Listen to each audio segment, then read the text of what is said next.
Un jour dans la présence de l'Éternel vaut mieux que 1000 ans ailleurs. Shalom, shalom, peuple de Dieu, et bienvenue dans la présence de l'Éternel. De partout où vous retrouvez, est-ce que vous pouvez acclamer le nom de l'Éternel, le célébrer, le glorifier, car il est au milieu de nous. Un dimanche où nous venons répandre nos cœurs devant ce grand Dieu. Un dimanche où nous venons consacrer totalement la journée, nos moments à l'Éternel Dieu. Je veux à ce que tu puisses lui dire merci. Lui dire merci pour son amour. Lui dire merci pour tout ce qu'il a fait pour nous, pour tout ce qu'il continue à faire, réaliser dans nos vies. Seigneur, nous te disons merci. Jésus, nous te glorifions. Merci pour la vie. Merci pour ton amour. Merci, éternel Dieu, pour tout ce que tu as réalisé pour nous, Jésus. Nous te sommes infiniment reconnaissants, Seigneur. C'est pourquoi nous te disons merci. Merci, Jésus. Merci, éternel Dieu de gloire. Merci, mon ami. Merci, mon ami de tout le temps. Merci, l'éternel Dieu de bonté. Merci pour ton amour. Merci pour ta fidélité, Jésus. Merci car c'est dans ta présence qu'un faible peut dire que je suis fort. Merci car dans ta présence, une personne attristée peut se sentir consolée. Et tout cela, nous pouvons l'avoir que dans ta présence éternelle. C'est pourquoi ce matin, nous te disons merci. Merci Jésus. Merci éternel Dieu de gloire. Merci éternel Dieu de bonté. Car je puis tout par celui qui me fortifie. Merci pour la vie. Merci pour la paix. Merci pour la restauration. Tu fais bien de le dire merci. Réunis en famille, nous sommes en train de lever nos voix pour lui dire merci. Merci pour la paix qu'il instaure dans nos cœurs. Merci pour la stabilité qu'il instaure dans ce pays. Merci Jésus, merci Jésus. D'un cœur reconnaissant, nous te disons merci. Alléluia. Oh, Jésus, merci.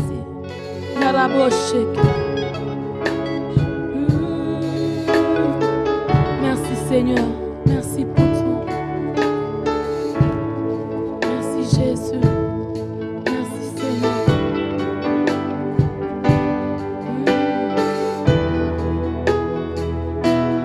Merci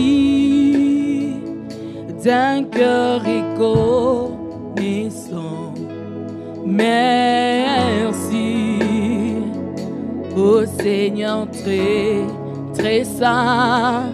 Merci car tu nous as donné Jésus-Christ,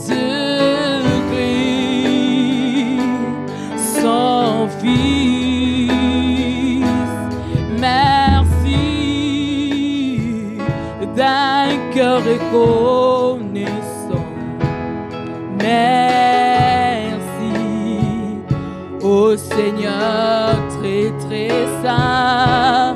Merci car il nous a donné Jésus-Christ, son Fils. Maintenant que le faible dise je suis fort, que le pauvre dise je suis riche, à cause de ce que Dieu a fait pour nous. Oh, maintenant que le faible dise je suis fort, que le pauvre dise je suis riche, à cause de ce que Dieu a fait pour nous. Merci. Merci Seigneur Jésus, car dans ta présence un faible peut dire qu'il est fort. Merci éternel Dieu des armées. Ta parole déclare ceci. C'est pourquoi je me plais dans les faiblesses, dans les outrages, dans les calamités, dans la persécution, dans les détresses, pour Christ, car quand je suis faible, c'est alors que je suis fort. Seigneur, nous sommes forts que dans ta présence. Seigneur, nous venons nous ressourcer ce matin dans ta présence. Je mets que là où tu es, que tu puisses essuyer tes larmes, que tu puisses proclamer la parole de l'Éternel, que tu puisses oublier tes problèmes, que tu déclares que je suis fort, je suis fort, je suis fort. Alléluia, alléluia, alléluia. Je suis fort. Je suis fort en Jésus-Christ. Je suis fort en Jésus-Christ. Et rien ne me fera plus peur, car je suis fort dans sa présence. Un faible peut dire qu'il est fort. Alléluia.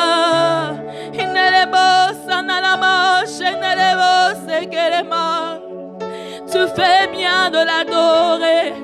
Tu fais bien de l'élever. Alléluia. Alléluia. C'est par la mort et la résurrection de Jésus qu'un faible peut dire qu'il est fort. C'est par la mort et la résurrection de Jésus. Un pauvre peut dire qu'il est riche, Jésus. Oh, oh. Alléluia. Chante avec joie. Oh. Que le faible dise je suis fort. Que le pauvre dise je suis riche. Et l'aveugle dise je peux voir. À cause de ce que Dieu a fait. Que le faible dise je suis fort. Que le pauvre dise je suis riche. Et l'aveugle dise je peux voir. À cause de ce que Dieu a fait. Hosanna, Hosanna à l'agneau.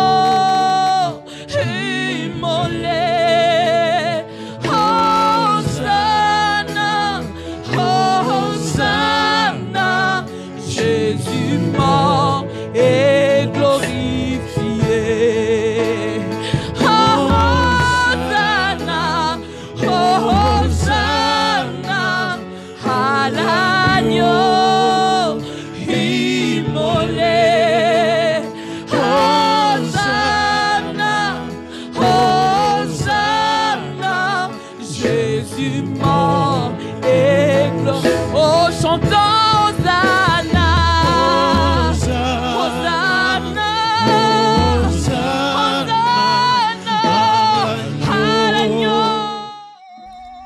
Bienvenue à notre culte dominical de ce 4 juillet 2020. Le département de la communication tient à informer qu'il met à votre disposition le culte de ce dimanche sous format audio que vous pouvez recevoir gratuitement via WhatsApp. Pour toute commande, prière de nous écrire au numéro WhatsApp 090 000 32 32 090 000 32 32. Que Dieu vous bénisse abondamment et bonne écoute de la parole.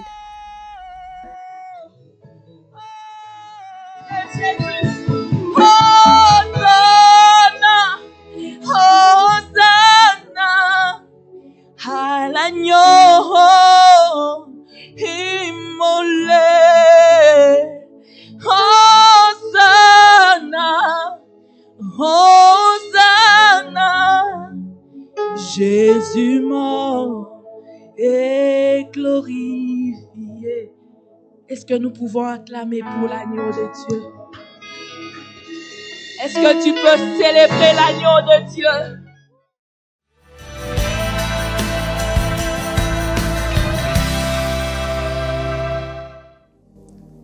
Bien-aimés dans le Seigneur, je nous salue au nom du Seigneur Jésus en ce dimanche matin. Nous voulons rendre gloire au Seigneur qui nous a gardés, qui a pris soin de nous toute la semaine, qui continue à nous renouveler ses bontés, à nous faire du bien. De partout où vous nous suivez, en direct et même après, que Dieu vous bénisse, que Dieu vous fasse du bien. Et je prie que Dieu puisse vraiment nous parler et surtout que nous puissions, après avoir reçu cette connaissance, la mettre en pratique. Père, merci pour ta grâce, merci pour ta fidélité, merci pour ton amour dimanche après dimanche. Tu es en train de nous parler. Je prie que tu le fasses encore ce matin. Fais-nous du bien au nom de Jésus. Amen. Amen. Ça fait plusieurs dimanches que nous sommes en train de parler de ces grands thèmes qui est une instruction, un message du Seigneur pour ces temps. Les bienfaits de la connaissance de Dieu. Et le dimanche passé, nous avons commencé à parler de ces bienfaits. J'avais dit, il y en a au moins 25 que Dieu m'a parlé. Je vais prendre vraiment tout mon temps. Le dimanche passé, nous avons parlé seulement de 2 premiers. Le premier, nous avons dit comme premier bienfait, la connaissance de Dieu, la connaissance qui vient de Dieu, c'est la meilleure des choses qui puisse arriver à l'homme. Et deuxièmement, deuxième point, deuxième bienfait, nous avons parlé que cette connaissance nous permet de réagir d'une manière qui fait que ce que l'ennemi avait prévu n'arrive pas. Aujourd'hui, je vais parler du troisième bienfait et je vais vraiment m'attarder sur ça. Je ne parlerai que de ça. Troisième bienfait de la connaissance de Dieu ou qui vient de Dieu, c'est que la connaissance qui vient de Dieu nous permet d'ôter les mal du milieu de nous. La connaissance de Dieu qui nous est donnée par Dieu, que nous recevons de Dieu et que nous avons de lui, nous permet d'ôter les mal du milieu de nous.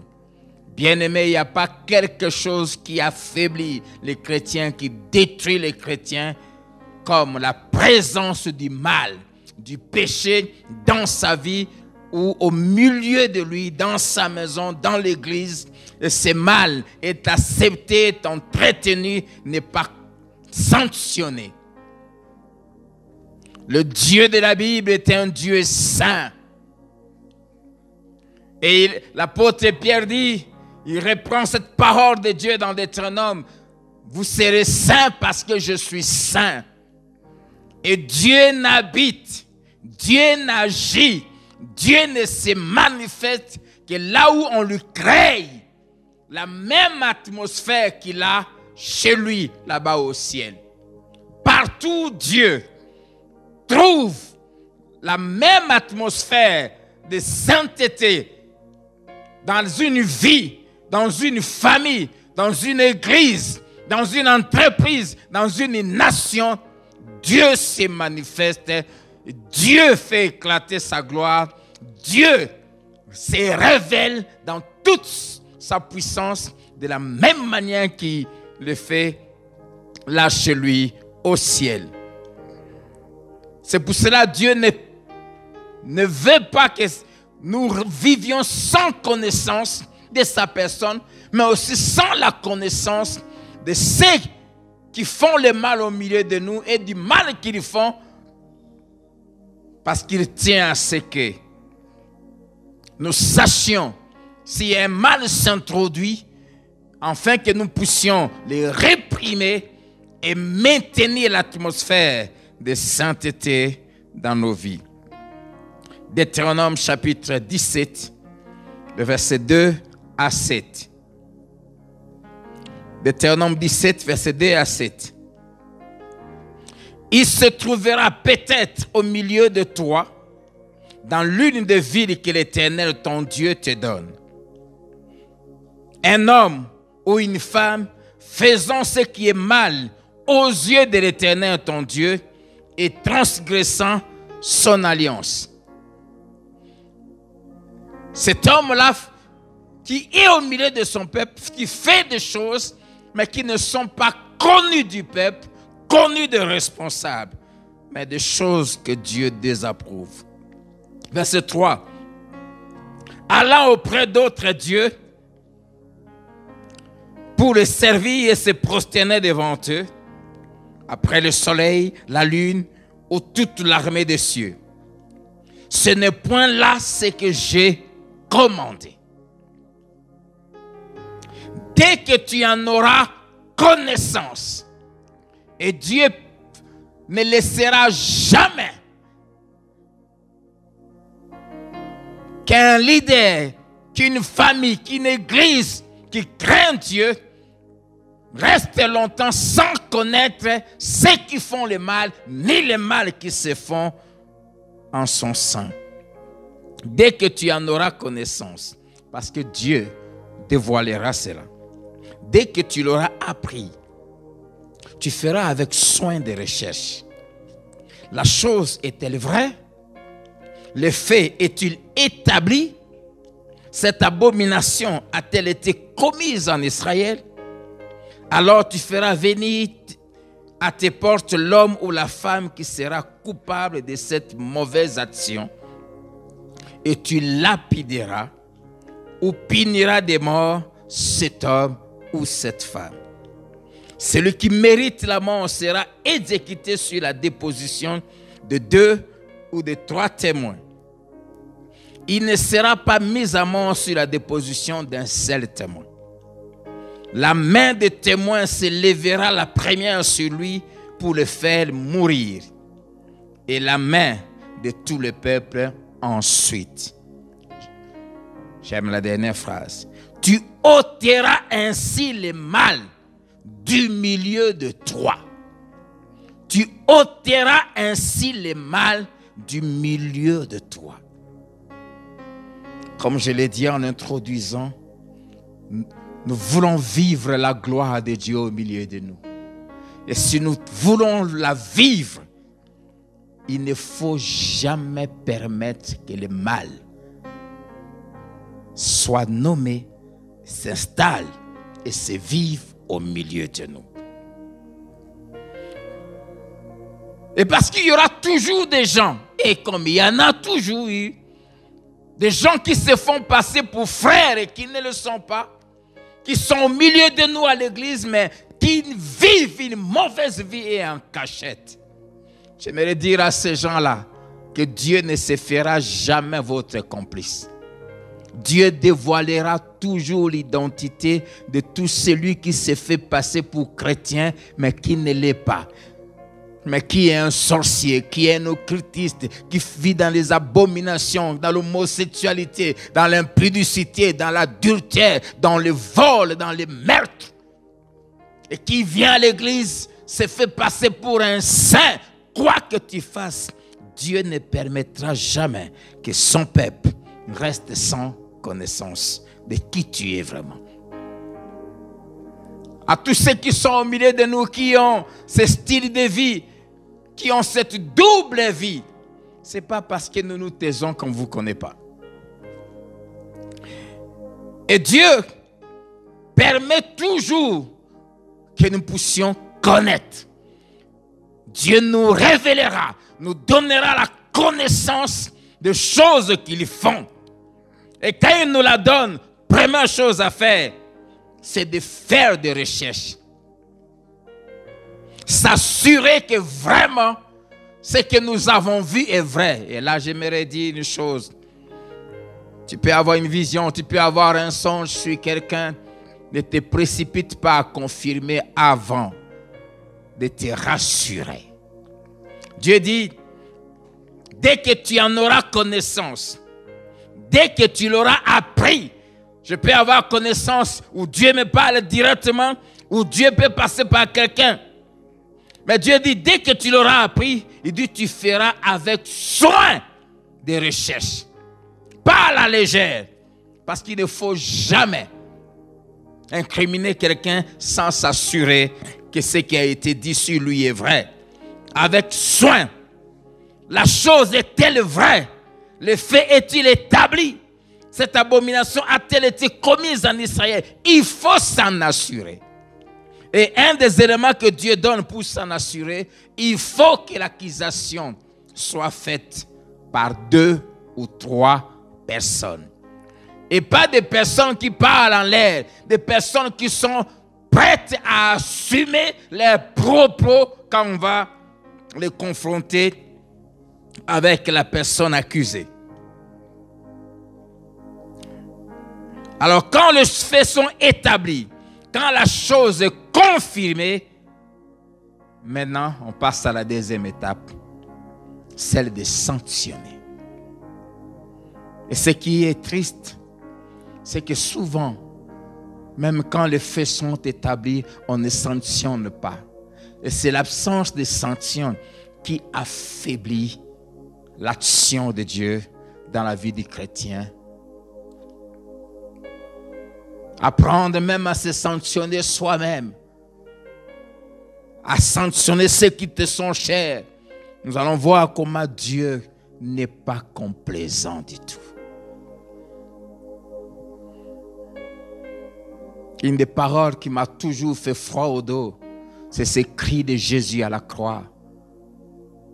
Père, Père, pourquoi m'as-tu abandonné? Cette parole montre à quel point Dieu n'est jamais complaisant.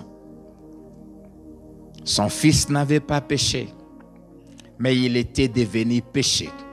C'est-à-dire, il avait pris sur lui, le Père a pris sur lui nos péchés, il les a placés sur lui, afin qu'il subisse le châtiment qui nous était réservé. Mais dès que Jésus était devenu péché à la croix, lui qui depuis toute éternité a toujours été un avec son Père. Quelques minutes avant, quelques heures avant, il disait aux disciples, vous allez tous m'abandonner, mais mon Père ne m'abandonnera pas. Mais quand il est devenu péché, Dieu n'est pas complaisant. Son Père s'est détaché de lui. De tout ce que Jésus a subi pour nous sauver, la chose la plus cruelle, la plus pénible pour le Seigneur, ce n'était pas le fouet. Ce n'était pas les crachats qu'on jetait sur son visage.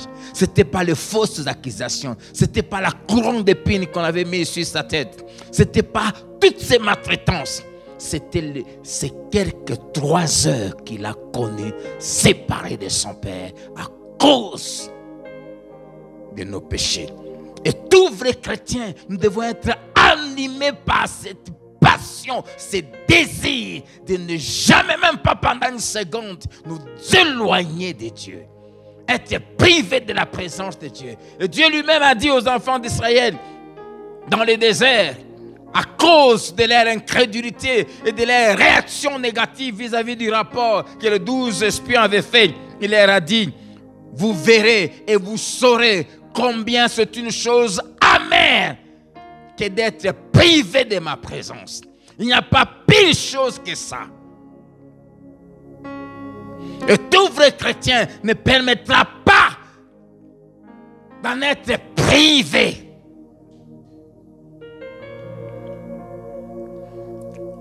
Et la façon que Dieu nous donne pour éviter que sa présence en nous soit inefficace, c'est de ne jamais permettre, de ne jamais entretenir le mal au milieu de nous. C'est pour cela que Dieu ne laissera pas le mal qui se fait en cachette rester caché.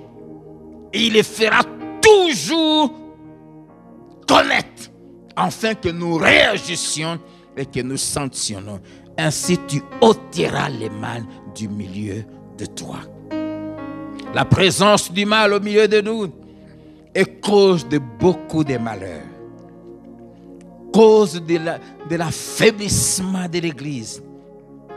Ce mal peut être une personne qui est au milieu de nous, qui le fait à notre insu.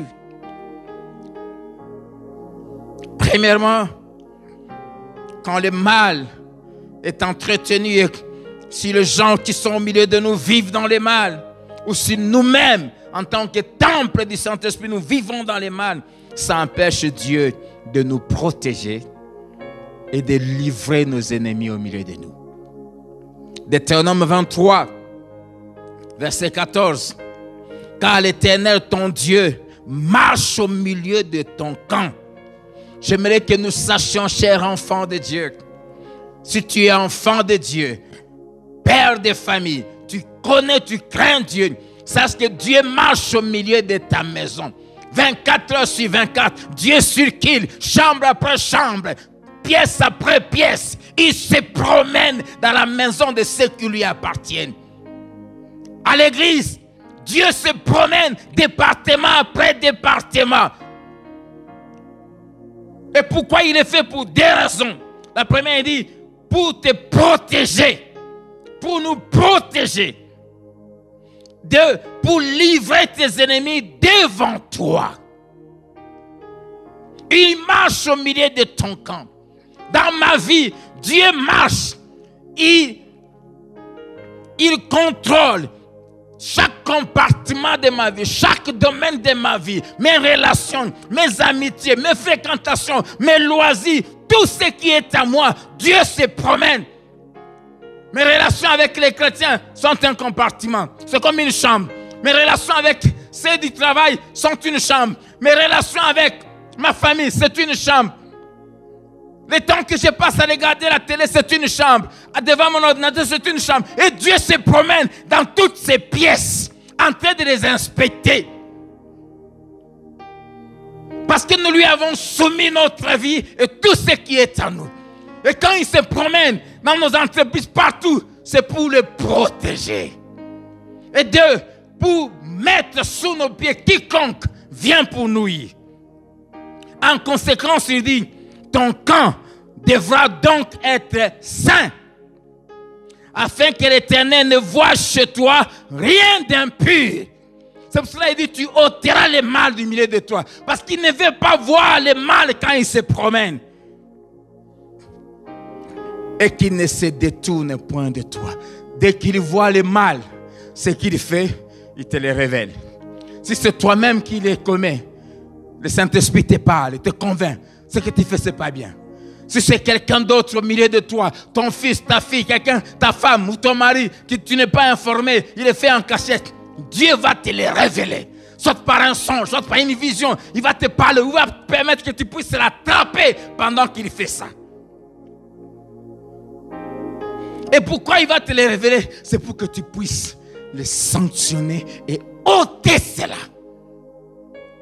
Si tu le fais, il continue à être à l'aise en se promenant pour te protéger, pour livrer tes ennemis. Si tu l'entretiens, il se détourne de toi. Il cesse d'agir. Et en ce moment, c'est la catastrophe. Deutéronome 7, verset 26. Tu n'introduiras point une chose abominable dans ta maison, afin que tu ne sois pas comme cette chose, dévoué par interdit. Tu l'auras en horreur, tu l'auras en abomination. Dès que tu introduis quelque chose d'abominable dans ta vie, dans ton église, dans ton département, même en cachette, toi-même tu deviens abomination devant Dieu.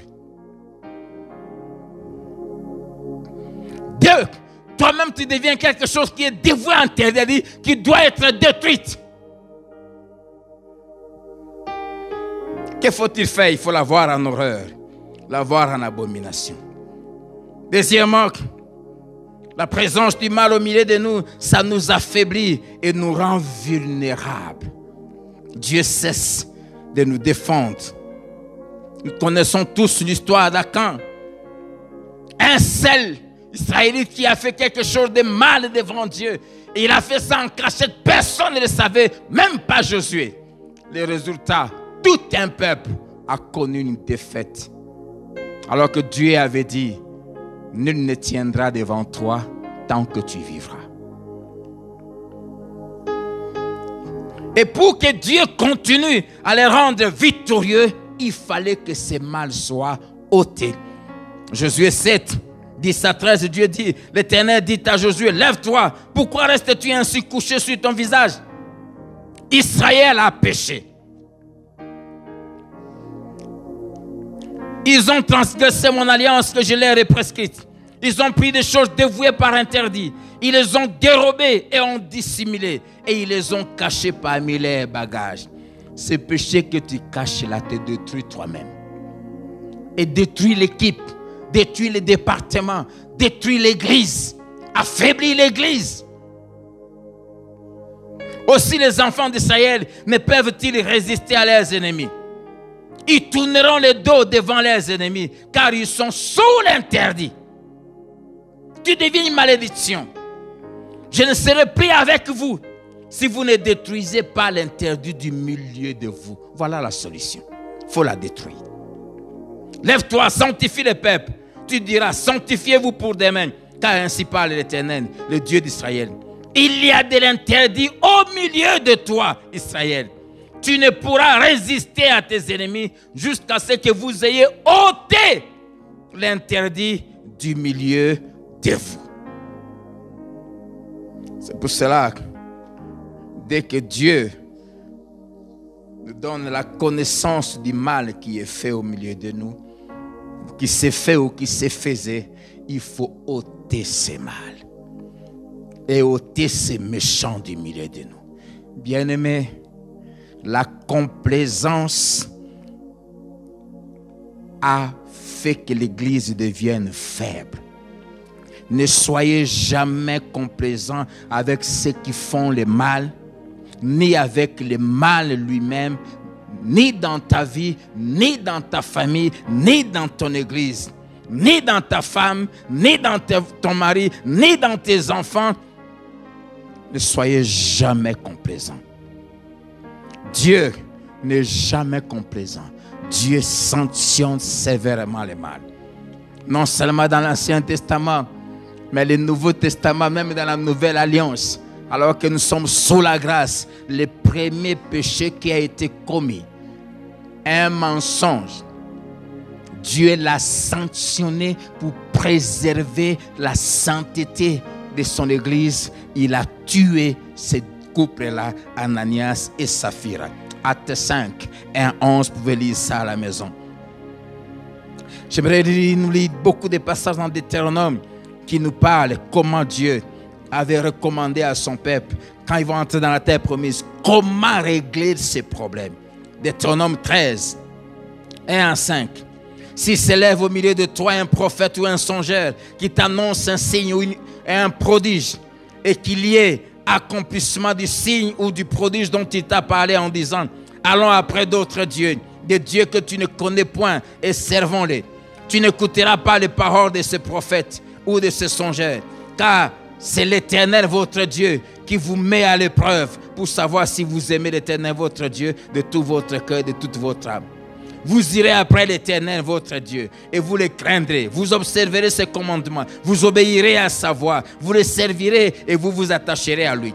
Ce prophète, ce songeur sera puni de mort, car il a parlé de révolte contre l'Éternel votre Dieu qui vous a fait sortir du pays d'Égypte et vous a délivré de la maison de servitude.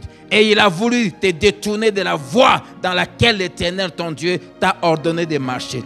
Tu ôteras ainsi le mal du milieu de toi.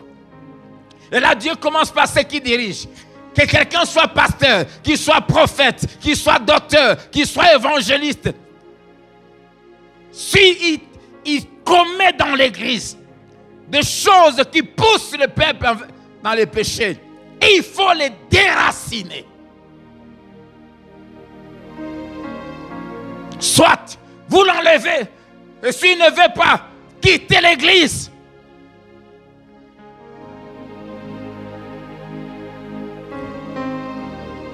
Tu ôteras le mal. Verset 6. Si ton frère, fils de ta mère, ou ton fils, ou ta fille, ou la femme qui repose sur ton sein, ou ton ami que tu aimes comme toi-même, Dieu parle de gens qui nous sont chers, t'incite secrètement en disant, allons et servons d'autres dieux, des dieux que ni toi, ni tes pères n'avaient connus, d'entre les dieux des peuples qui vous entourent, près de toi ou loin de toi, d'une extrémité de la terre à l'autre. Tu n'y consentiras pas et tu ne l'écouteras pas.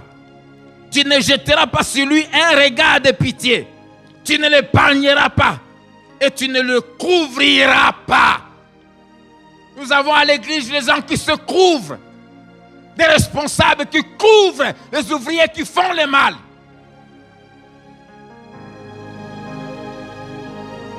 Dieu dit que ce soit ton frère, que ce soit ta mère, que ce soit ton fils ou ta fille, ta femme ou ton mari, ou même l'ami que tu aimes comme toi-même. S'il veut t'entraîner dans les mal, si tu les vois dans les mal, reprends-les. S'il ne veut pas écouter, amène la chose à l'église. Ne l'écoute pas. Ne suis pas son conseil. Et comment tu dois les traiter? Sans pitié. Ne le couvre pas. Verset 9. Mais tu le feras mourir. Ta main s'élèvera la première sur lui pour le mettre à mort. Et la main de tout le peuple ensuite. Tu le lapideras et il mourra. Parce qu'il a cherché à te détourner de l'Éternel ton Dieu qui t'a fait sortir du pays d'Égypte, de la maison de servitude. Il en sera ainsi afin que tout Israël entende et craigne et que l'on ne commette plus un acte aussi criminel au milieu de toi. Et il faut sanctionner pour que ça produise la crainte et le changement. Peu importe les relations qu'on a avec la personne. Ne soyez jamais complaisants.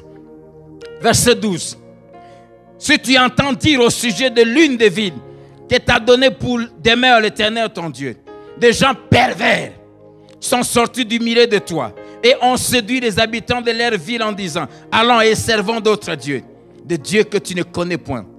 Tu feras des recherches, tu examineras, tu interrogeras avec soin. La chose est-elle vraie? Le fait est-il établi? Cette abomination a-t-elle été commise au milieu de toi? Alors tu frapperas du tranchant de l'épée les habitants de cette ville. Même toute une ville. S'il faut chasser de les même toute une femme, même tout un départ, il faut le faire. Tu la dévoueras par interdit avec tout ce qui s'y trouvera. Et tu en passeras les bétails au fil de l'épée. Tu amasseras tous les butins au milieu de la place. Et tu brûleras entièrement au feu la ville avec tout son butin. On ne prend même pas les choses qui lui appartenaient. Devant l'Éternel ton Dieu, elle sera pour toujours un monceau de pierre. Elle ne sera jamais rebâtie.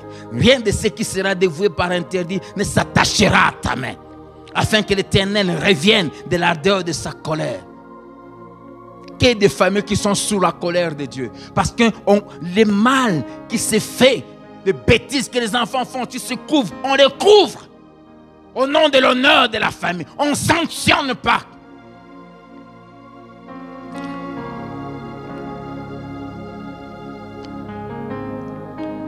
Et qu'il te fasse miséricorde et grâce. Et qu'il te multiplie comme il a juré à tes pères. Les promesses de Dieu, les bénédictions de Dieu ne se font que quand nous maintenons là où nous sommes la sainteté au milieu de nous. Deutéronome 19, verset 17 à 19. Les deux hommes en contestation comparaîtront devant l'Éternel, devant les sacrificateurs, le juge alors en fonction. Les juges feront avec soin des recherches.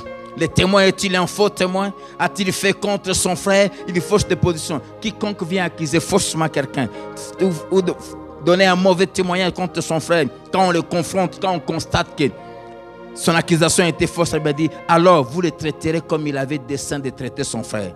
Tu ôteras ainsi le mal du milieu de toi. Cette phrase revient. Tu ôteras ainsi le mal du milieu de toi. Deutéronome 21, 18 à 21. Ici, c'est quand un enfant est rebelle envers ses parents. Il ne se soumet pas, il ne les obéit pas. Dieu dit, si un homme a un fils indocile et rebelle, n'écoutant ni la voix de son père, ni la voix de sa mère, et ne leur obéissant pas même après qu'ils l'ont châtié, le père et la mère le prendront et le mèneront vers les anciens de sa ville et à la porte du lieu qu'il habite. Ils diront aux anciens de sa ville, voici notre fils qui est indocile et rebelle, qui n'écoute pas notre voix. et qui se livre à des excès et à l'ivrognerie. Et tous les hommes de sa ville les lapideront et il mourra. Dieu traitait le péché, peu importe, souvent par la peine capitale. Et la raison dit, tu ôteras ainsi le mal du milieu de toi, afin que tout Israël entende et craigne. Même les parents, ton propre fils fait le mal, tu ne vas pas le couvrir.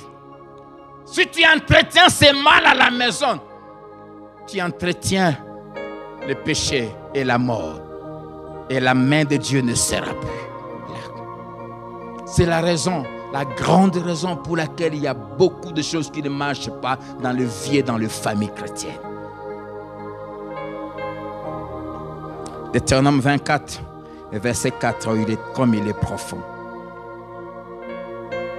Ça, c'est un cas de divorce. Si un homme ne veut plus de sa femme, il la répudie. Il prend une autre. Si cette femme-là, elle est partie, il se remarie. Et s'il arrivait, par exemple, que son mari meurt, et que son premier mari arrivait à chercher à la reprendre, après qu'elle a été la femme d'une autre personne, Dieu dit, c'est une abomination. Deutéronome 24, verset 4. Alors, le premier mari qu'il avait renvoyé ne pourra pas la reprendre pour femme après qu'elle a été souillée, car c'est une abomination devant l'Éternel. Et tu ne chargeras point de péché le pays que l'Éternel, ton Dieu, te donne pour héritage. Il ne faut jamais charger le pays, l'église, la ville où que Dieu t'a donné du péché.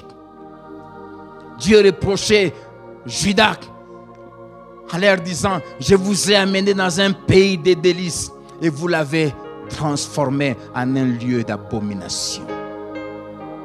Les péchés au milieu de nous, dans nos vies, quand nous les entretenons, ça empêche l'action de Dieu. Et ce qui est triste, c'est que c'est ce qui s'est fait. Dans 1 Corinthiens 5, verset 1 en 5, il se faisait des choses abominables dans l'église de Corinthe. Mais et les pasteurs de cette église, et les anciens, et les responsables étaient tellement tolérants. Et généralement, quand les gens tolèrent, ça veut dire qu'eux-mêmes, ils sont dans ces choses. Au point que un des membres de l'église, un des responsables, même selon certains commentateurs, est allé à commencer à coucher avec une des épouses de son père.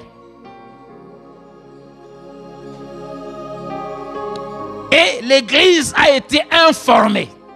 Les pasteurs, les responsables ont été informés. Mais ils n'ont rien fait contre cet homme. Ils n'ont pas sanctionné. Ils ont eu connaissance de ce péché. Dieu a permis qu'ils connaissent ce que cet homme avait fait et il faisait. Mais personne n'a sanctionné cela. Ils n'ont rien fait. Paul, qui était très loin, dès qu'il a eu connaissance, j'aime ce qu'il dit. 1 Corinthiens 5, verset 3, il dit, pour moi, absent de corps, mais présent d'esprit, j'ai déjà jugé, comme si j'étais présent, celui qui a commis un tel acte. Et verset 5, il sanctionne, dit qu'un tel homme soit livré à Satan pour la destruction de la chair, afin que l'esprit soit sauvé au jour du Seigneur Jésus. Il devait être sanctionné pour ôter le mal. Et l'apôtre Paul nous dit comment. J'aime les écrits de Paul, surtout comment il parle à Timothée et à Tite, qu'il avait établi comme pasteur à Éphèse et en Crète, sur comment il devait gérer l'église, comment il devait administrer le peuple, gérer le peuple de Dieu. Et nous allons voir ces instructions des gens ici, dans 1 Corinthiens 5, à partir du verset 9 à 11, même à 13. Je vous ai écrit dans ma lettre de ne pas avoir de relations avec les impudiques. Non pas d'une manière absolue avec les impudiques de ce monde, ou avec les cupides et les ravisseurs, ou avec les idolâtres. Autrement, il vous faudrait sortir du monde. Il ne s'occupe pas de ceux qui sont païens. Maintenant, ce que je vous ai écrit, c'est de ne pas avoir de relations avec quelqu'un qui se nomme frère. Quelqu'un qui se dit chrétien, qui se dit ouvrier, ouvrière, serviteur, servante, pasteur. De ne pas avoir de relations avec quelqu'un qui se nomme frère, mais qui est impudique, qui est cupide, prêt à tout pour l'argent, qui est idolâtre, qui est occultiste, qui est outragé, qui est ivrogne, qui boit, qui fréquente des bars, des boîtes de nuit, qui est ravisseur. De ne pas même manger avec un tel homme. Première manière de sanctionner ceux qui sont au milieu de nous, qui se disent chrétiens, mais qui font le mal. Le jour où on apprend ce mal, première chose, couper toute relation avec eux. Deuxièmement, ne pas même manger avec lui. Une telle personne, si tu t'invites chez lui, ne pars pas. L'apôtre dit, qu'ai-je en effet à juger ceux du dehors? N'est-ce pas ceux du dedans que vous avez à juger? Pour ceux du dehors, Dieu le juge. Écoutez comment il termine, il dit, ôtez les méchants du milieu de vous. Même instruction de Dieu dans l'Ancien Testament. Ôtez les méchants du milieu de vous. L'Église, on est devenu trop tolérant. Dieu nous révèle le mal, mais on ne fait rien. Je dis le dimanche passé, la vraie connaissance pousse à l'action. Ôtez les méchants du milieu de vous. Première manière à se comporter envers ceux qui suivent l'Église, nos maisons, c'est de couper toute relation avec eux.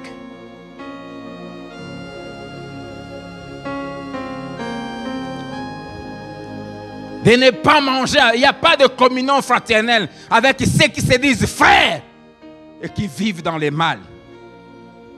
Deuxième manière, Romains 16, versets 17 à 18.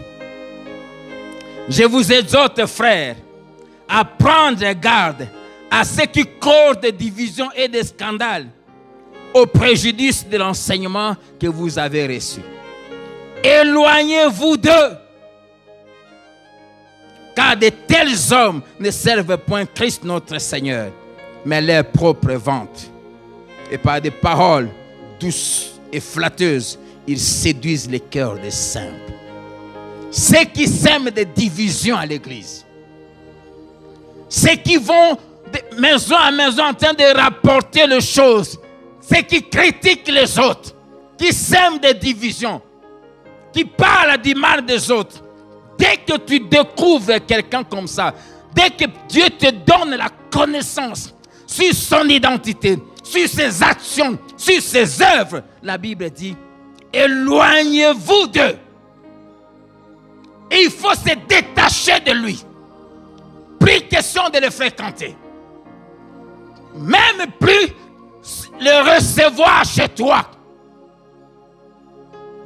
Éloignez-vous d'eux.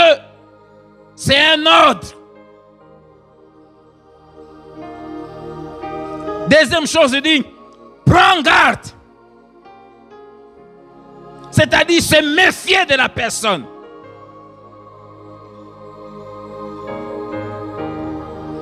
Troisième façon de traiter ceux qui pêchent au milieu de nous. 2 Thessaloniciens chapitre 3.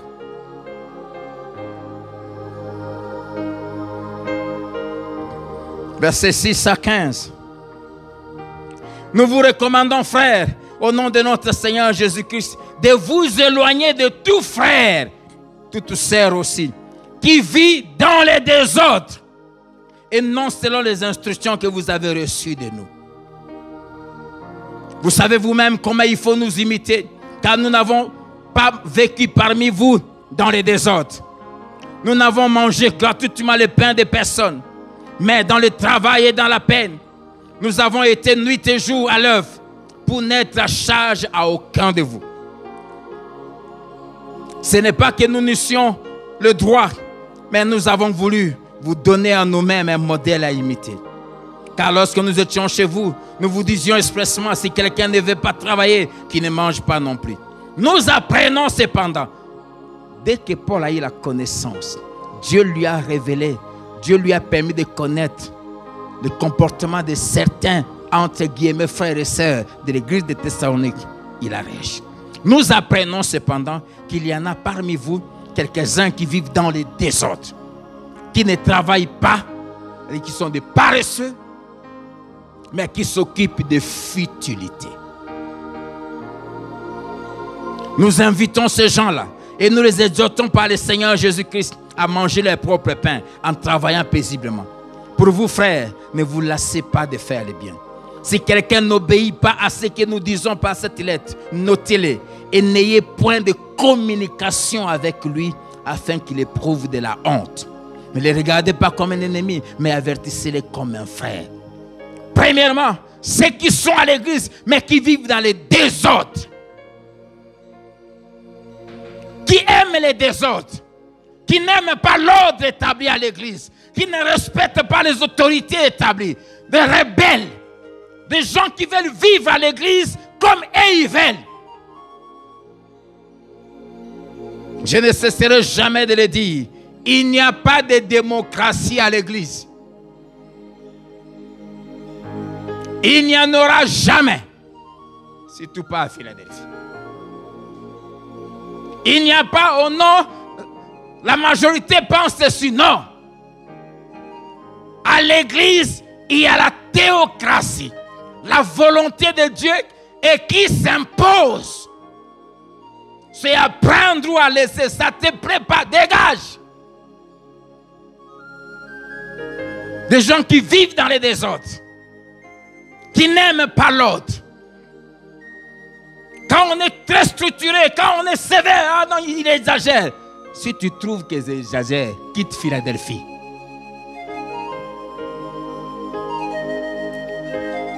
La Bible dit quoi? Éloignez-vous de tout frère qui vit dans les désordres. Si tu ne veux pas changer, nous allons nous éloigner de toi. C'est l'ordre que Dieu nous donne.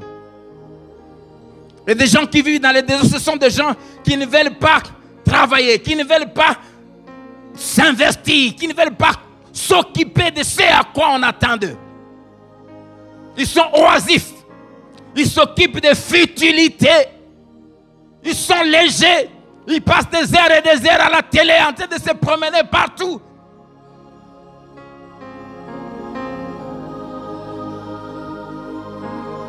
Troisièmement, ils n'obéissent pas à ce que disent les leaders.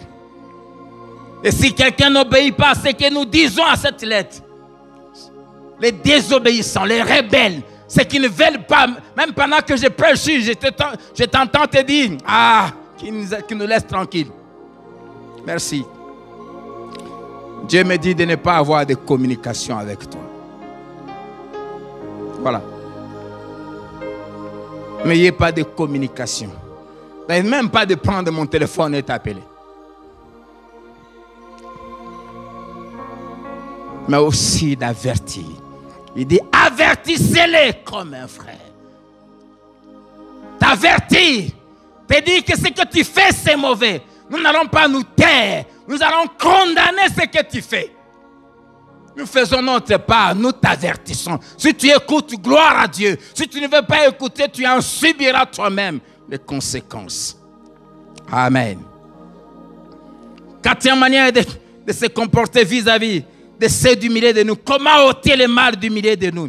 Tite chapitre 3, verset 10. Vous allez voir presque cette instruction revient dans tous les cas avant d'ajouter une autre. Éloigne-toi. Éloignez-vous. Tite 3, verset 10.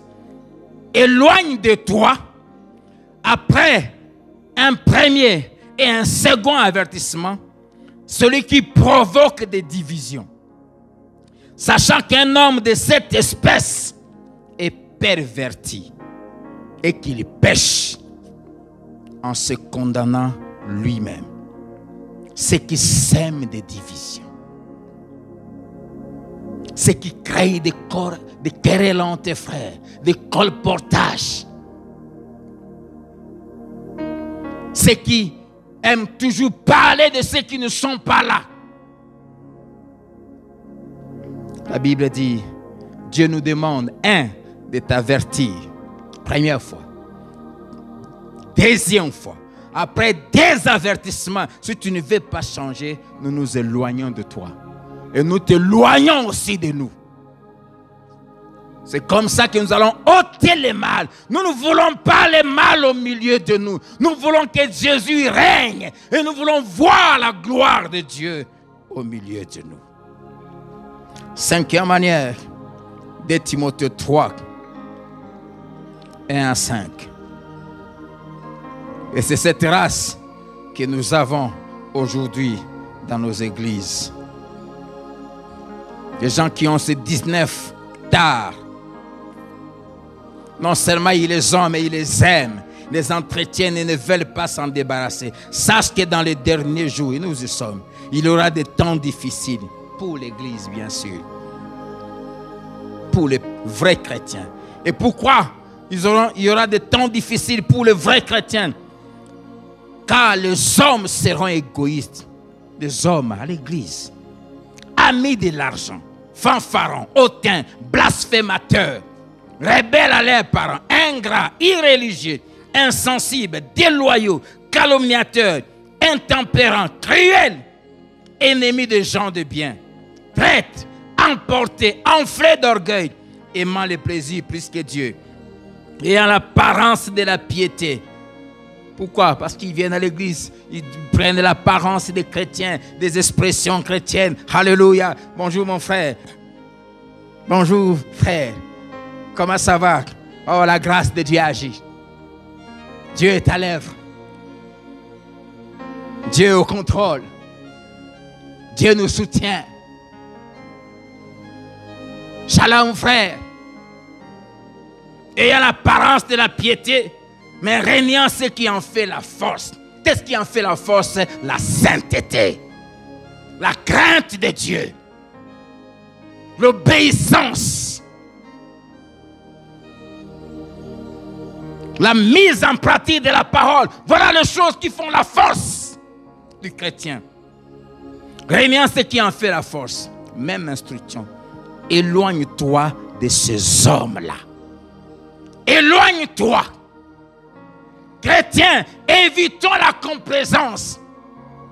Si quelqu'un se comporte mal, il faut s'éloigner. Après l'avoir averti, il faut s'en détacher.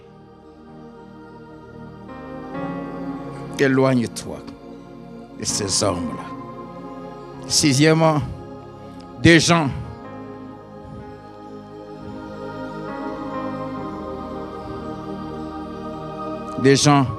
chapitre 1, il n'y a qu'un seul chapitre, verset 10 à 11.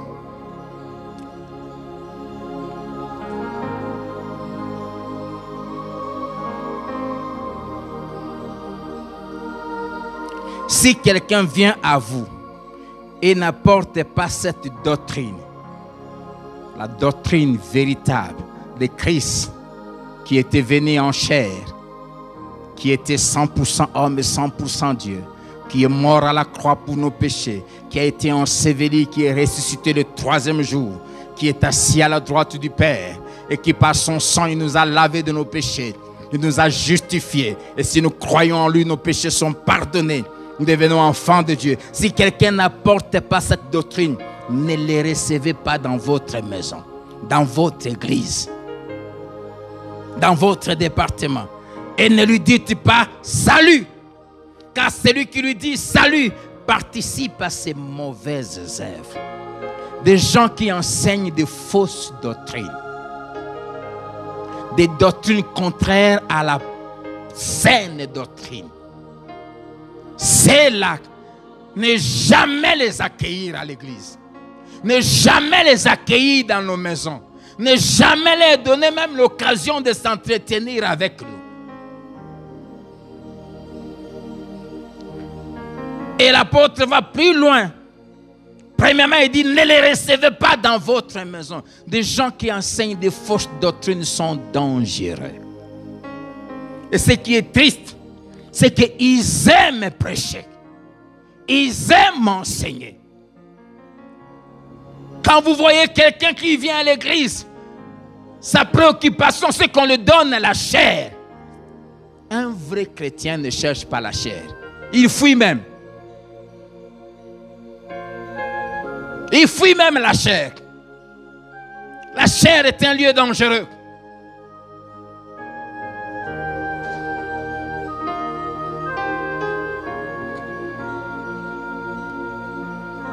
Des gens qui ne maîtrisent pas la parole, mais qui aiment tout le temps parler, qui enseignent des faussetés. Quand quelqu'un enseigne des fausses doctrines, la Bible dit, ne les recevez pas. C'est pour cela pour que je cède la chair à quelqu'un. Il faut que je te connaisse. Ne les recevez pas dans votre église, dans votre maison. Et deuxièmement, l'apôtre dit, ne lui dis pas salut. C'est trop fort. Hein? Ce n'est pas l'Ancien Testament, c'est le Nouveau. Ne les saluez même pas.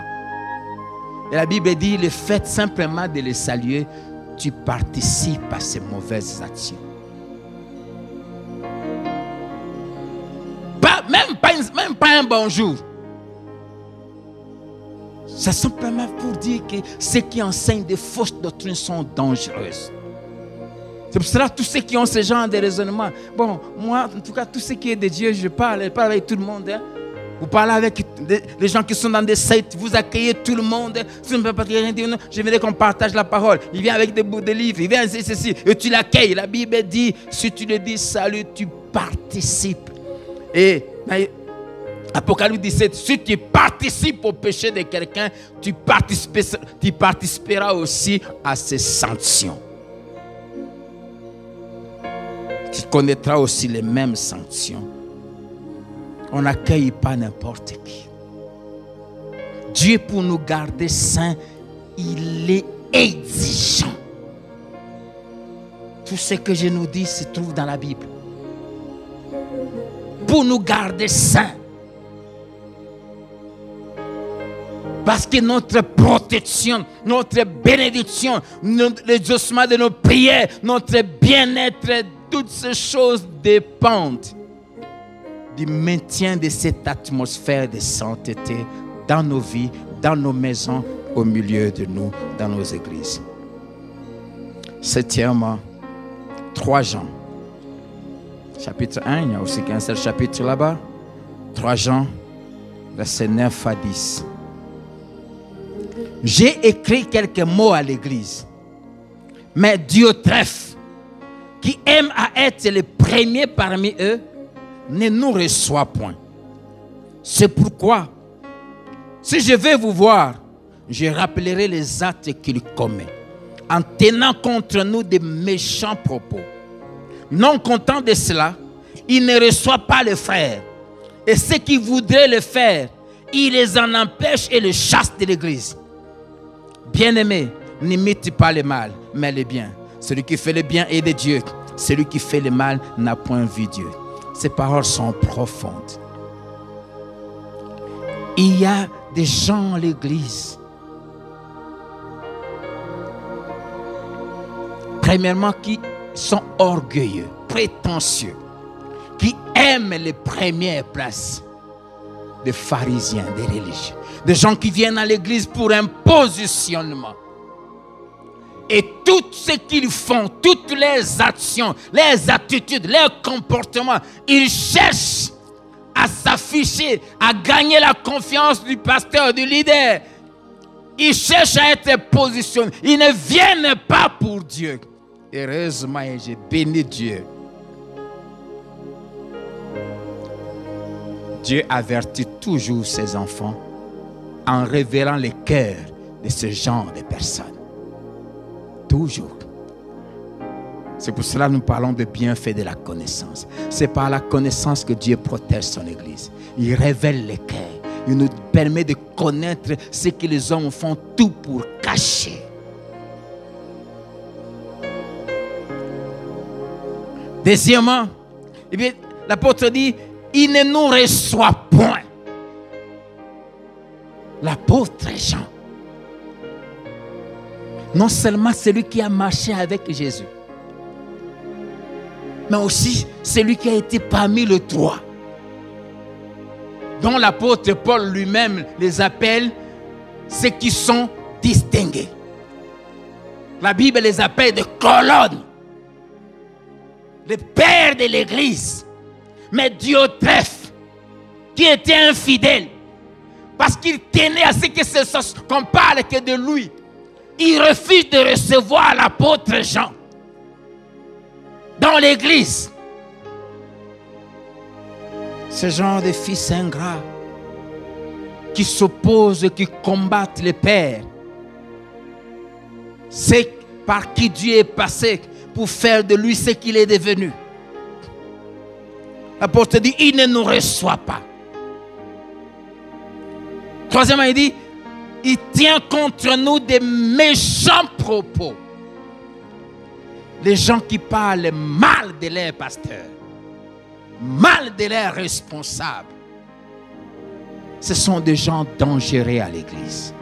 Ce sont des gens qui, tout vrai chrétien, ne peut pas les recevoir.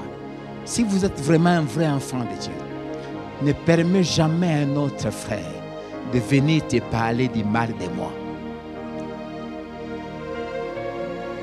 Si tu es vraiment un vrai chrétien, peu importe là où tu pries, ne permets jamais à quelqu'un de venir te parler du mal de ton pasteur, de ton responsable. Vous savez, et là où j'aime Dieu, j'insiste, Dieu ne cache jamais ce qu'on fait de mal en cachette. Ecclésiaste 10, verset 20, la Bible dit, ne maudis pas le roi. Même pas dans ta pensée. Même pas dans ta chambre à coucher. Et Dieu donne la raison. Pourquoi? Parce que les oiseaux ailés. A dit, Dieu va utiliser des moyens. Peu importe les dispositions que tu vas prendre pour faire arriver à ses oreilles ce que tu avais dit. Et Dieu tient, la Bible dit, Dieu veille sur sa parole pour l'accomplir. J'entends tout ce que de mauvaises personnes, de faux fils et de fausses filles racontent sur moi, sur ma femme, sur les responsables. Ça arrive toujours. Mais seulement ils ne savent pas que j'ai appris, que j'ai su. Soit c'est Dieu qui me parle directement, soit c'est Dieu qui utilise un autre. Je ne sais pas comment l'apôtre Jean avait su ce que Diotrephe disait sur lui et sur Pierre et les autres. Jean était loin, mais Jean a appris. Pourquoi? Parce que Dieu tient à ça.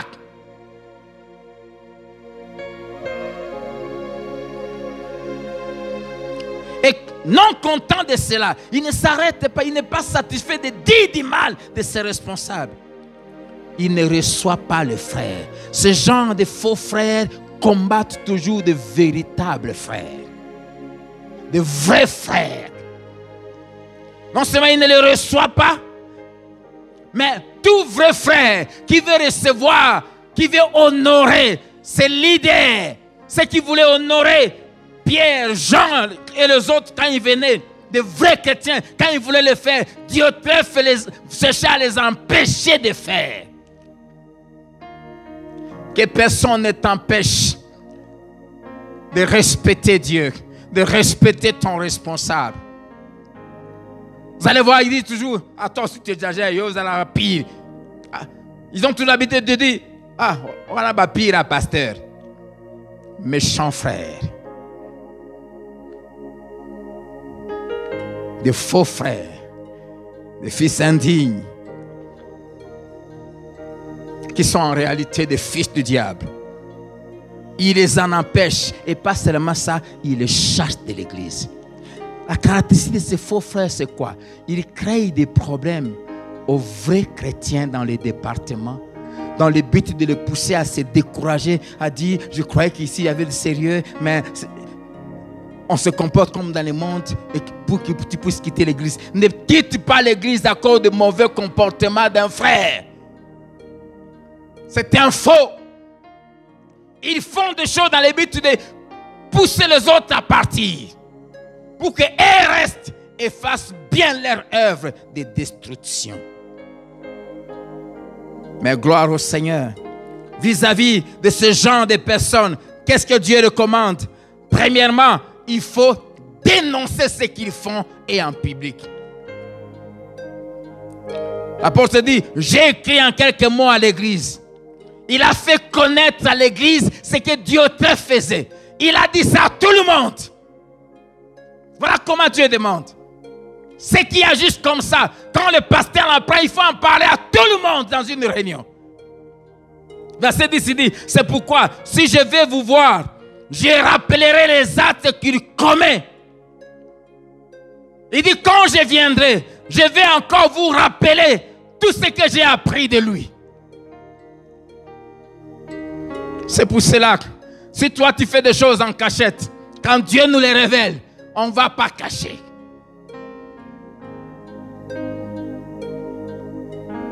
Je rappellerai tout ce qu'il fait, dénoncer le mal. La Bible dit, ne prenez pas part aux œuvres infructueuses des ténèbres, car il est honteux de dire même ce qu'il faut en cachette. Mais dénoncez-les, condamnez-les.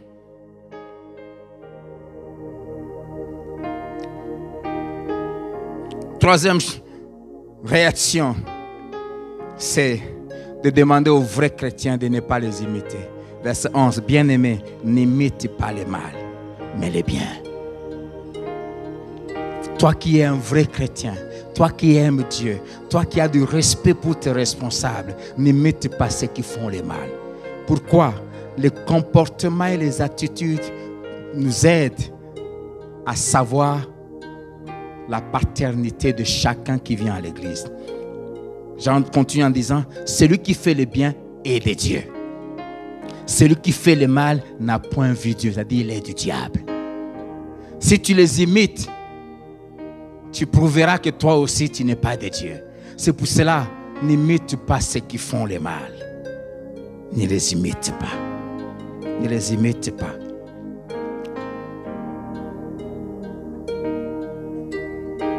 Et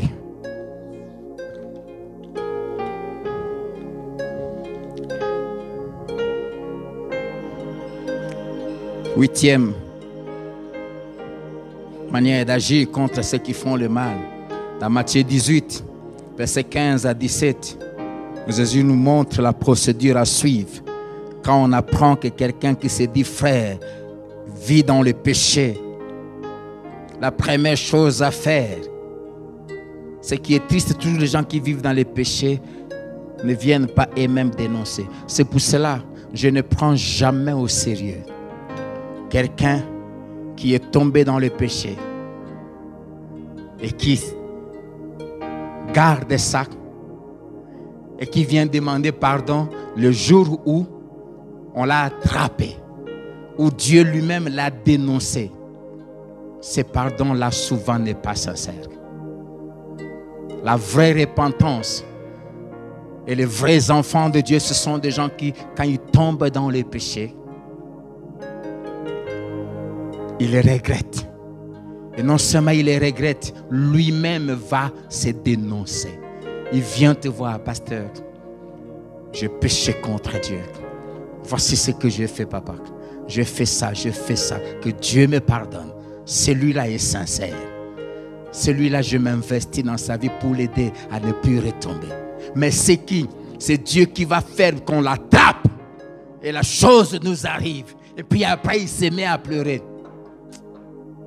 Ce sont des larmes de crocodile.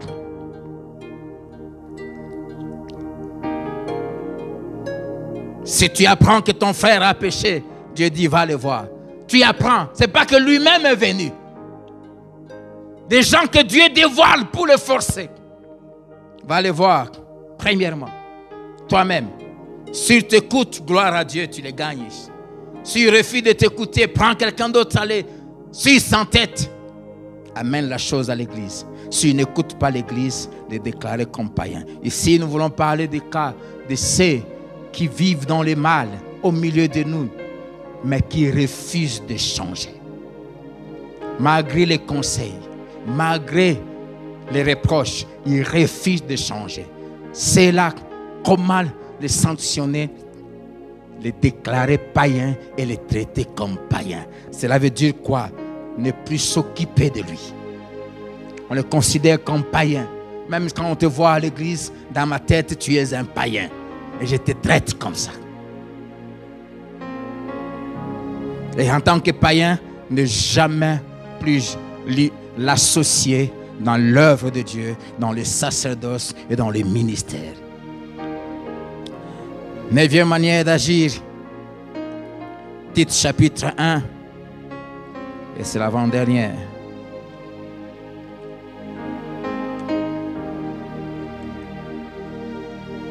Tite chapitre 1, verset 10 à 14 et le verset 16.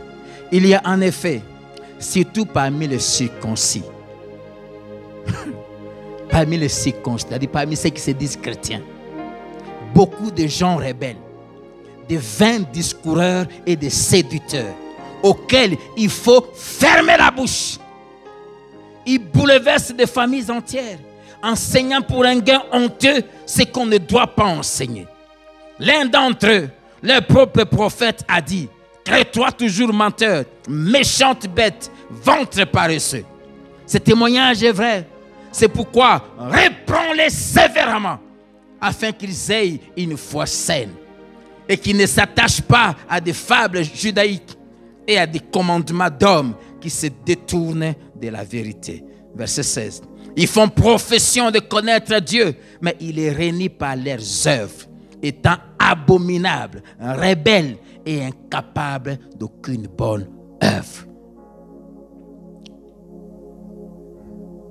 L'apôtre Paul dit à Timothée, il dit il y a dans l'église, à Tite plutôt, qui était pasteur, il dit il y a dans l'église, il dit surtout parmi les circoncis, parmi les juifs, il dit parmi ceux qui se disent vraiment chrétiens, parmi les ouvriers, il dit il y a beaucoup de gens rebelles. S'il y a une chose qu'on ne doit pas tolérer, c'est la rébellion. Des gens qui n'aiment pas se soumettre. Des gens qui veulent faire des choses selon leur tête. Ça ne marche pas à l'église. Des rebelles.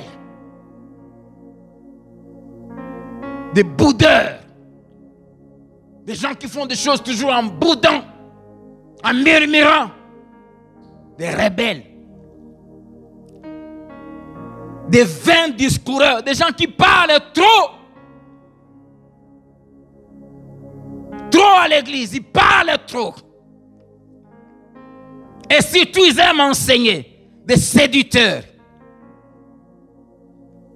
Envers des rebelles. Envers ceux qui racontent n'importe quoi. Qui critiquent tout ce qu'on fait à l'église. La Bible dit, il faut fermer la bouche. Il faut les fermer. Tu l'appelles, tu lui dis, c'est la dernière fois que je t'entends parler, ce que tu racontes. Et d'autres, il faut le faire en public, les fermer la bouche. La Bible dit, il bouleverse des familles entières, des départements entiers, enseignant pour un gain honteux ce qu'on ne doit pas enseigner. Premièrement, il faut les fermer la bouche. Deuxièmement, verset 13. C'est pourquoi reprends-les sévèrement. Il faut les reprendre. Pas gentiment, mais sévèrement.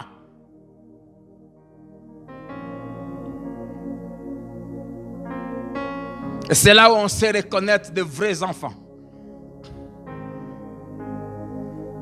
De vrais enfants, quand on les reprend, ils se recadrent, ils s'humilient. Mais les faux, ils se rebellent, ils se fâchent. Reprends-les sévèrement, afin qu'ils aient une foi saine. Si tu veux avoir une foi saine, pure, il faut apprendre à accepter qu'on te reprenne, même sévèrement, quand tu agis mal. Reprends-les sévèrement.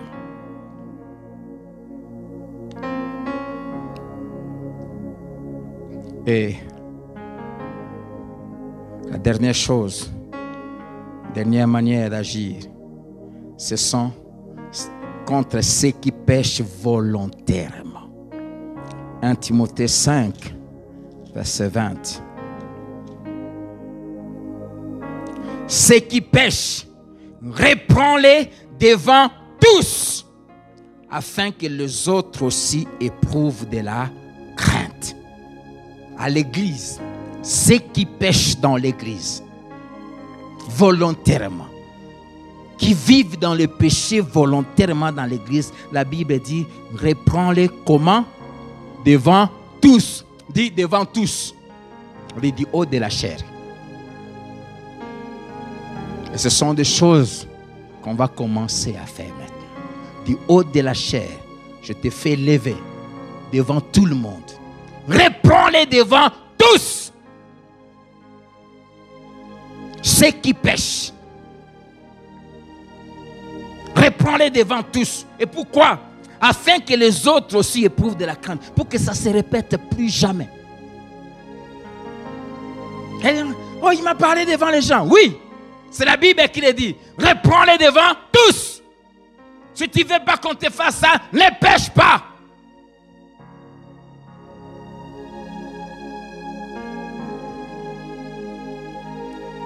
Bien-aimé, l'absence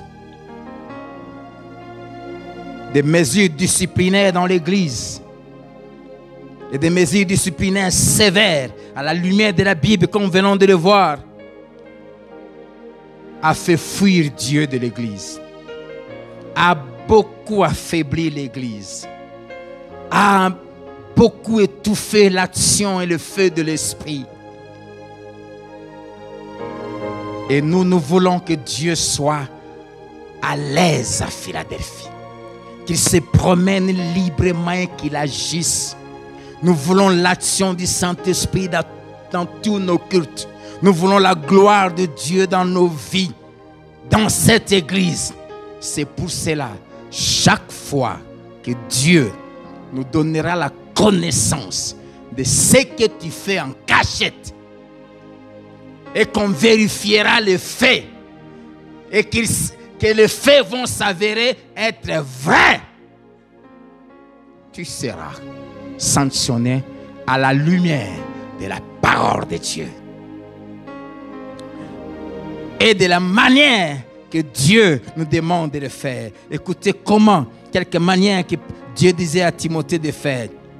Pour dire à Timothée, dans 1 Timothée 5, 21, après avoir dit au verset 20, ceux qui pêchent, reprends-les devant tous. Il dit, je te conjure devant Dieu, devant Jésus-Christ et devant les anges élus, d'observer ces choses sans prévention et de ne rien faire par faveur.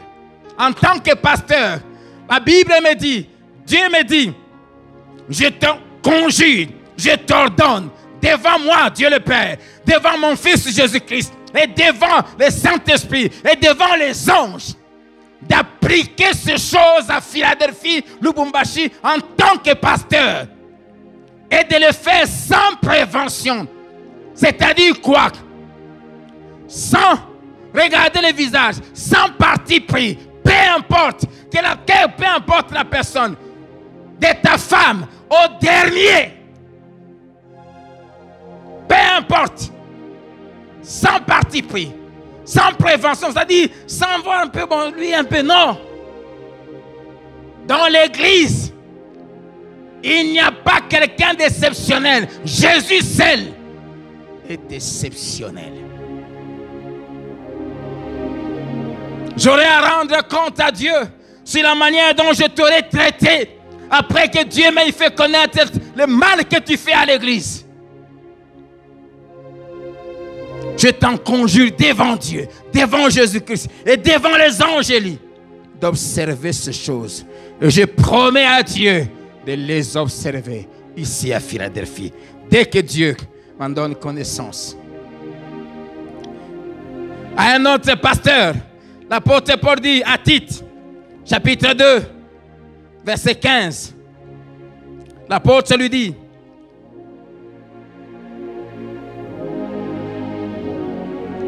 dis ces choses. Dis ces choses. Exhorte et reprends avec une pleine autorité. Que personne ne te méprise. Voilà ce que j'ai fait. Dis ces choses. Exhorter, reprendre. Comment? Avec autorité. Oh, j'aime même. Il dit avec une pleine autorité. Il faut le dire.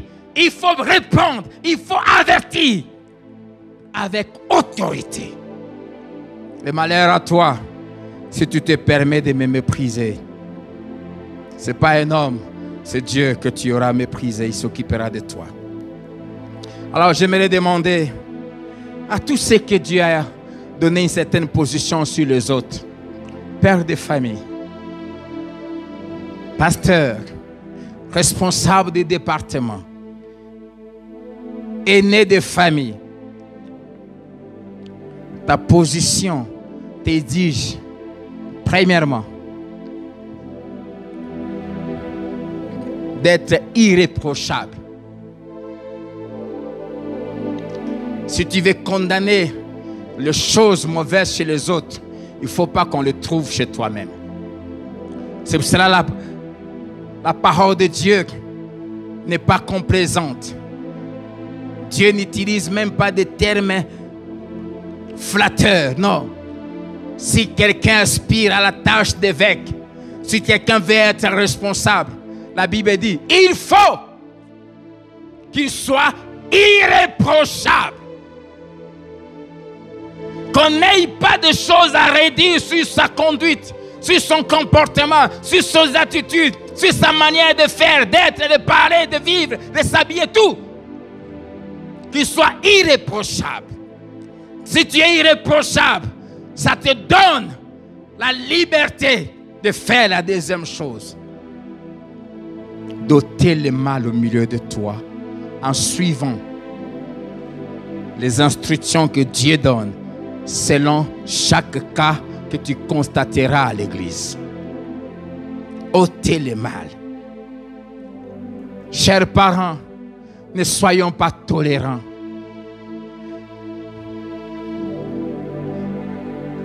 Chers responsables des départements, ne soyez pas tolérants. S'il y a une phrase qui me fait très mal, c'est quand j'entends de la bouche d'un responsable, quand je l'appelle, j'ai appris ceci de tel ouvrier. Oh non, je savais, mais je ne voyais pas comment te le dire.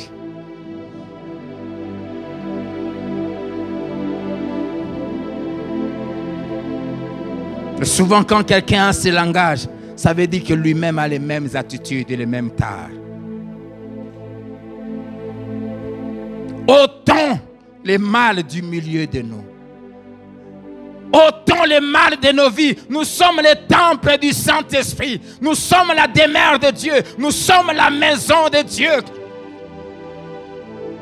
Il ne faut pas qu'il y ait des choses que Dieu désapprouve en nous. Que Dieu soit libre d'agir. C'est pour cela que Dieu nous révélera toujours ce qui se fait en cachette. Si nous le faisons, ainsi nos églises, nos familles chrétiennes, nos maisons seront remplies de la présence de Dieu et de la gloire de Dieu. Et Dieu sera une réalité quotidienne, expérimentable, vivante au milieu de nous, au nom de Jésus. Amen. Que Dieu vous bénisse. Nous allons incliner nos têtes dans la prière.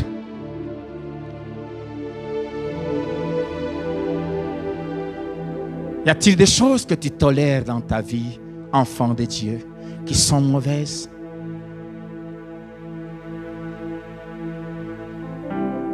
Peux-tu ce matin prendre la résolution d'exercer un jugement sans complaisance envers toi-même et de divorcer avec ce mal? Y a-t-il des choses que tu tolères dans ta famille, cher papa, chère maman? Responsable des départements de Philadelphie, y a-t-il des choses que tu tolères dans ta vie qui t'affaiblissent, qui affaiblissent même l'autorité de Christ en toi. Y a-t-il des choses que tu tolères? Ces choses-là, tant que tu ne les ôteras pas, c'est mal tant que tu ne les ôteras pas du milieu de toi. Dieu n'agira pas. Réponds-toi. Lève-toi là où tu es. J'aimerais prier avec toi et pour toi. Confesse ces choses pour la résolution de t'en débarrasser. Et si tu veux qu'on puisse t'aider, viens. Appelle le secrétariat, prends rendez-vous, viens. On va t'aider. Si tu es au loin de Lubumbashi, tu peux appeler à ces numéros qui s'affichent. Ne tolère pas le mal dans ta vie. Nous te bénissons, Seigneur. Seigneur, délivre tes enfants. Donne-nous de combattre le mal avec toute l'énergie que tu nous donnes jusqu'à son éradication dès que tu nous les révèles, Seigneur. Et dès que nous en prenons connaissance, après avoir vérifié les faits.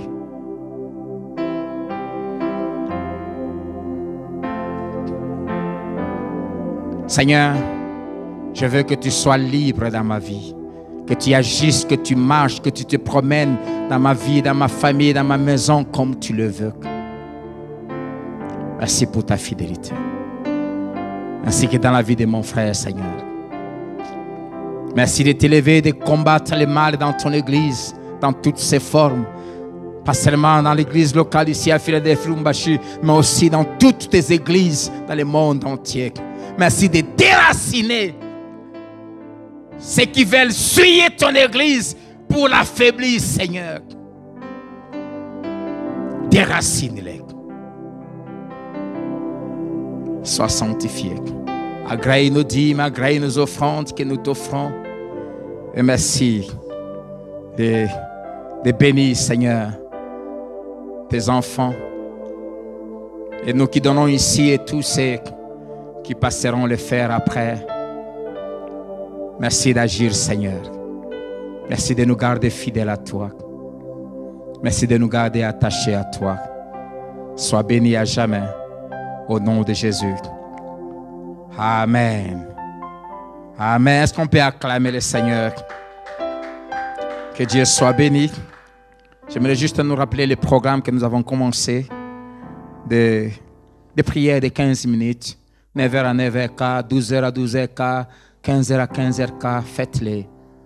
Et Dieu vous visitera. Que Dieu vous bénisse. Et je vous souhaite un bon dimanche. Au nom de Jésus. Amen.